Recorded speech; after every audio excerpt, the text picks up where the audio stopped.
Any questions or questions for HR, Drew? See none at this time. Okay, Michelle? Thank you.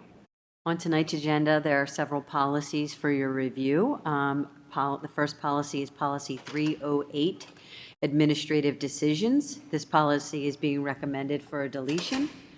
The deletion of this policy is a PSBA recommendation. Language is not considered a policy and is better suited as an internal process or as a handbook item. Are there any questions about policy number 308 before I move on? Okay.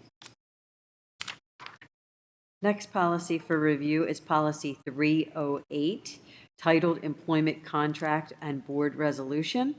Policy 308 will be reviewed with the intent to have a first reading on June 16th of 2022 and a second reading and adoption in August 2022. This is a new policy replacing former policy 308, review of administrative decisions. Policy 308, Employment Contract Board Resolution, is considered a legal liability of the district. This policy addresses board's approval of hiring and following school code for professional employees, temporary and professional employees, and non-certificated administrative and support employees. Are there any questions on this particular policy? Okay. And then the last policy I have for consideration is Policy 309, Assignment and Transfer. Policy 309 will also be reviewed with the intent to have a first reading on June 16th, 2022, and a second reading and hopeful adoption in August 2022. This policy has a new title, number, and language to conform with PSBA's standard format.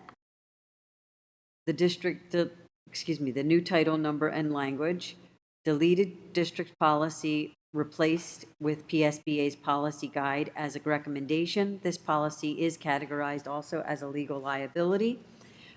Chapter 8 of the state's Board of Education regulations had not been updated since August of 1990 and does not reflect the current statutory requirements. Professional employees include temporary professional employees. This particular policy addresses the assignment and the transfer of administrative, professional, and classified employees within the district. Are there any questions about this policy? I have a question related, I think. So if I was a art teacher here and I wanted to try my hand at becoming an art teacher at the high school, do I, as an employee, apply for that, or do I speak to my administrator, or do I speak to Dr. Christian? What does that process look like? And then I understand what it's saying about who makes the determination, but what does that process look like? I'm assuming that you're making the assumption that we have a vacancy at another building, and that particular teacher is interested in making an internal transfer from one building to another, and that simply requires that professional educator to submit an email requesting a transfer to the open vacancy to the HR office, and then we will make the building principals of both of the buildings, the one that the teacher is vacating and the one that the teacher is requesting to go to, aware of that information, and they will be considered for the vacancy along with any other applicants, but they will certainly have priority over external applicants. In that scenario, does either principal get like a veto, like you can't take my teacher? Dr. Christian? So we're entering into a personnel discussion here, and so we give consideration. We don't there's no requirement to take on the teacher.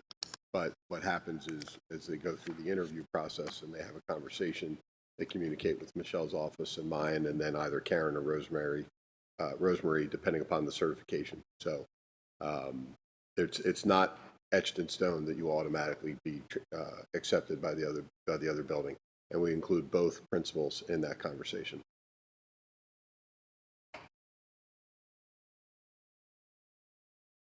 And that concludes my agenda.